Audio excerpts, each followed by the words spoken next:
वासियों के लिए, किसानों के लिए कैसा कष्ट दिया है। कौन हरण करेगा?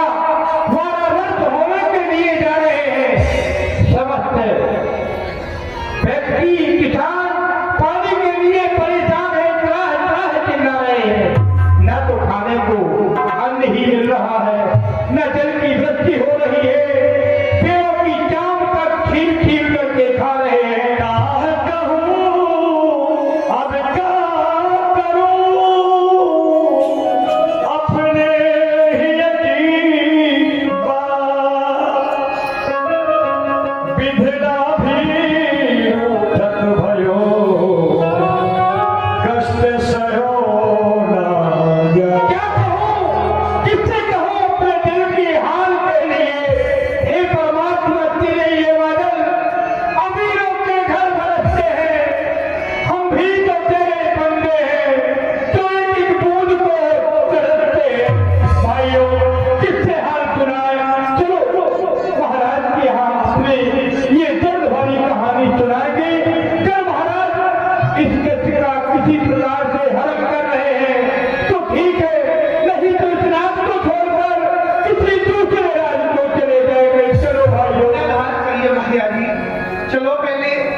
महाराज के तुम्हारा दुख नहीं है, मुझे भी तुम्हारा दुख है।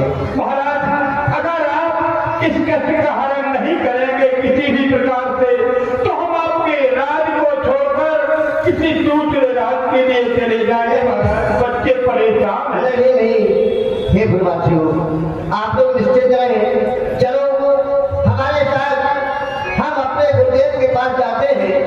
गुरुदेव कोई ना कोई निवारण अवश्य निकालेंगे। चलिए महाराज, आइए। सदा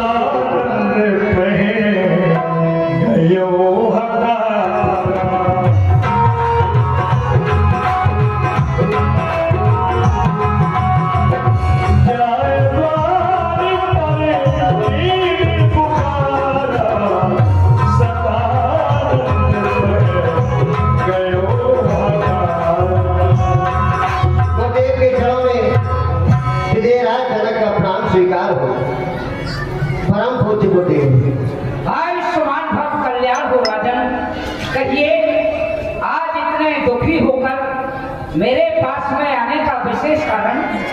हे प्रभु, आप सभी जानते हैं आपसे कुछ भी छुपा नहीं है। गुरुदेव, आज हमारे ये समस्त प्रवासी बहुत ही दुखी है और इनका कहना है यदि इसी तरह हमारे बच्चों हम भूखे बढ़ते रहे तो आपका ये जनकपुरी धाम छोड़कर कहीं और चले जाएंगे। गुरुदेव, ऐसी कृपा करो ताकि प्रजा प्रवासी संतुष्ट हो जाए, हमारे इस राज्य में बारिश हो। राजन सभी समर्पण है, जितने भी फूल चमन के हैं, वचन विचार कहो मुनिवर, पर वचन विचार कहो मुनिवर, सुत चारों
लिए दिया जाएगा, लेकिन अब वचनों से मुकर रहे हो।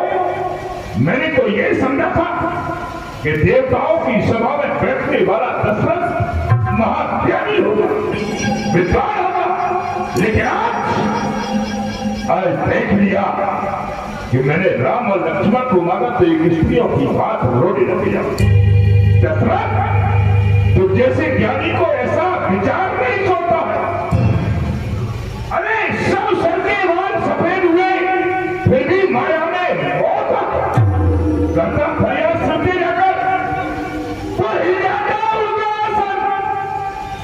कहता यदि मैं विष्णु से जाकर तो चलते से छोड़ गए बाहर, मांगे जो मेरे नाम लेकर, इसलिए तुझे श्रद्धा हुआ। दिल मेरा दुखा इस पुण्य काल में बात हुआ। अरे देने लेने की बात तो बहुत दूर रही, तू तो सनातन बात करने लग गया। गुरुदेव, मैं पुनः आपसे निवेदन कर रहा हूँ, हाथ जोड़ रहा हूँ। अगर वो राज की ख्वाहिश तो ये ताज धार लो, अगर वो द्रव्य की ख्वाहिश तो वस्त्र भूषण और लो, गऊ की ख्वाहिश हो तो गौए 1000 लो, मांगो तो एक बार, अरे वो बार लो, कुछ भी कभी नहीं है धन और धाम की। राम लक्ष्मण दोनों वस्तु मेरी है काम। मूर्खता की बात करते हो तुम, राज का प्रभु कह रहे हो मुझे। अरे मुझे तुम्हारे राज की आवश्यकता नहीं है, तुम्हारे दास की आवश्यकता नहीं है। हमें राम से काम, तेरे राज से काम है। कहे कि बिना योग भोग से काम नहीं, क्यों तुम लोभी जान लोभ दिखा रहे हो। अरे मूर्ख दशरथ, तेरी आंखों पे मूर्ख को पता सारे रहे हो।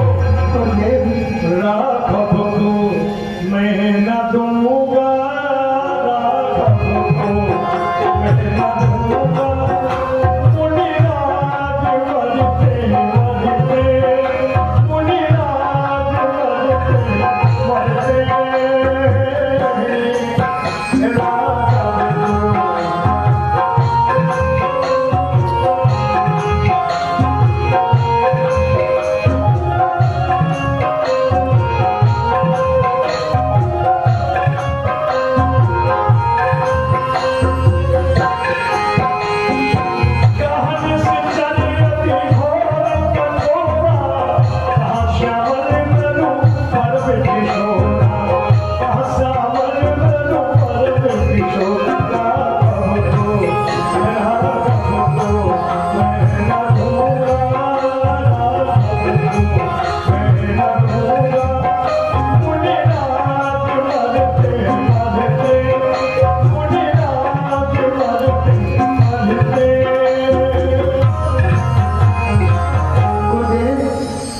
जरा विचार कीजिए, मन में सोचिए, कहा तो मेरे छोटे छोटे वो राजकुमार राम और लक्ष्मण है, और कहा वो विशाल शरीर वाले राक्षस मेरी किशोर अवस्था वाले दोनों पुत्र और विशाल शरीर वाले राक्षसों का सामना कैसे करेंगे?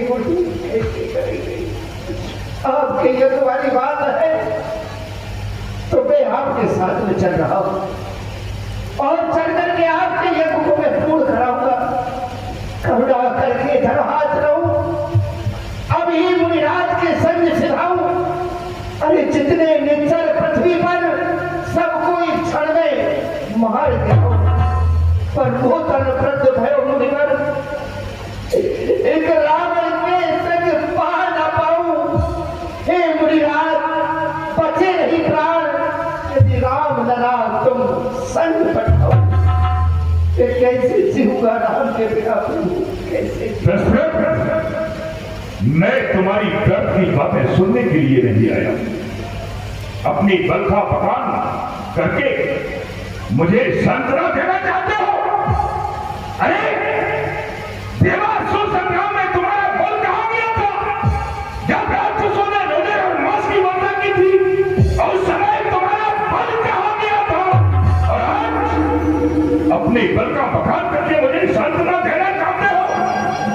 मुझे तुम्हारी आवश्यकता नहीं है, एक डूबते हुए सूरज की आवश्यकता नहीं है मुझे उगते हुए सूरज की आवश्यकता है।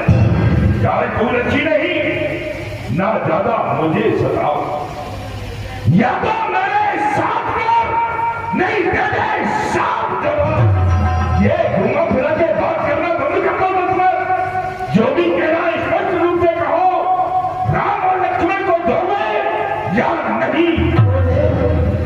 मैं राम और लक्ष्मण को देने में असमर्थ हूँ गुरुदेव, नहीं दे सकता। नहीं दे सकते हो। अपमान एक शब्द का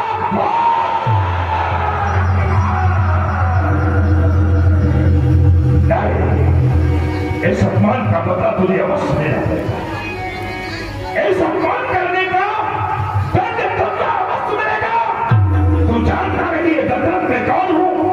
अरे मैं वही विश्वामित्र हूं जो कि तेरे पुत्र शंकु को मैंने जाकर के आकाश में उल्टा रखा दिया था। मैं वही विश्वामित्र हूं तेरे पूर्वज हरिश्चंद्र को जाकर के मैंने काफी में रख दिया था। और आज उसी सर का तुझे मान दिया है। ठीक है, मैं जा रहा हूं, लेकिन याद रख सरयू से जल लेकर के तेरी से उद्यान नगरी को